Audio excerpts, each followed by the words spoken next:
Every sport has its giants, but some aren't defined by how tall they stand, they're defined by how high they rise after being broken. In tennis, where grace meets power, one man carried both. A 6'6" tower with thunder in his forehand and kindness in his soul.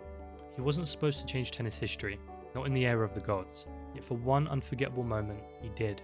This is the story of Juan Martín del Potro, the gentle giant who refused to surrender. Tandil, Argentina, a quiet town surrounded by rolling hills and dusty red courts. It was here that a shy boy first picked up a racket and began to dream.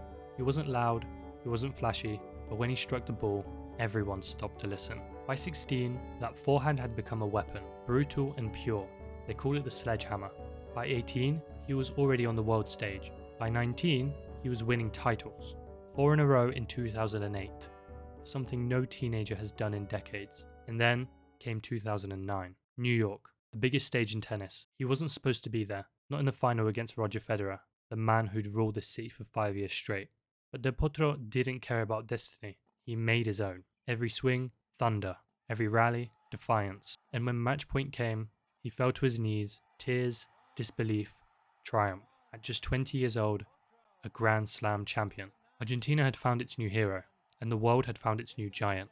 In US Open history, taking out the 5-time champion, Roger Federer, 6-2 in the 5th set.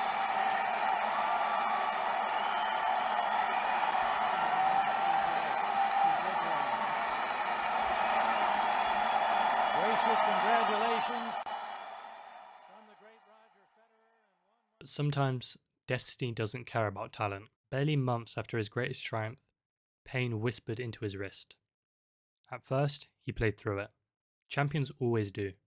But soon, every swing burned like fire. Doctors told him he needed surgery. He went under believing it was temporary. It wasn't. While Federer, Nadal, and Djokovic built their empires, Del Potro fought battles in silence. Months turned to years, rehab turned into relapse, and the sport moved on without him. Every comeback attempt ended the same way: pain, surgery, hope, and heartbreak. Most would have quit, but not Del Potro. He just kept starting over. 2016, Rio de Janeiro. Del Potro entered the Olympics ranked 1045th in the world. Forgotten by many, but not by those who believed in miracles. In the first round, Novak Djokovic, the best player in the world. What happened next, no one saw coming. Every forehand was thunder reborn. Every roar, a declaration. I'm still here.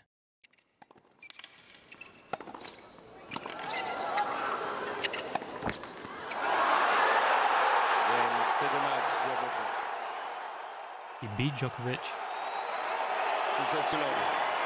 then Nadal,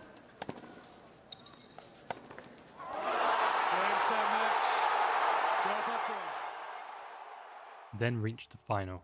Silver for Argentina, but gold in spirit. Tears streamed down his face, not for loss, but for life. Later that same year, he carried Argentina to its first ever Davis Cup victory. One final forehand, one final miracle. The crowd chanted his name. And for a moment, all the pain was worth it. 2 years later, he was back at the top. A Grand Slam finalist again. He didn't win, but by then, he didn't need to. He had already won against fate itself.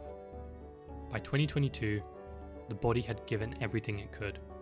His knees, once mighty, were now shattered by years of effort and pain. But Del Potro wanted one last goodbye, in front of the people who never stopped believing. The stands were packed, flags waved, and when he walked into the court, the crowd cried before the match even began. Each point, a farewell, each swing, a memory. When the final ball was struck, he stood still, then leaned forward and rested his head on the net. He cried, we cried with him, and in that moment, there were no winners or losers, only gratitude. We said it was going to be an emotional evening.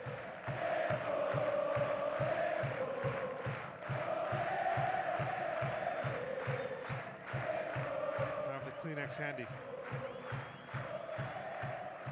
His sister Julieta there, amongst those standing up trying to help him. Juan Martín del Potro didn't rewrite tennis history with numbers. He did it with heart.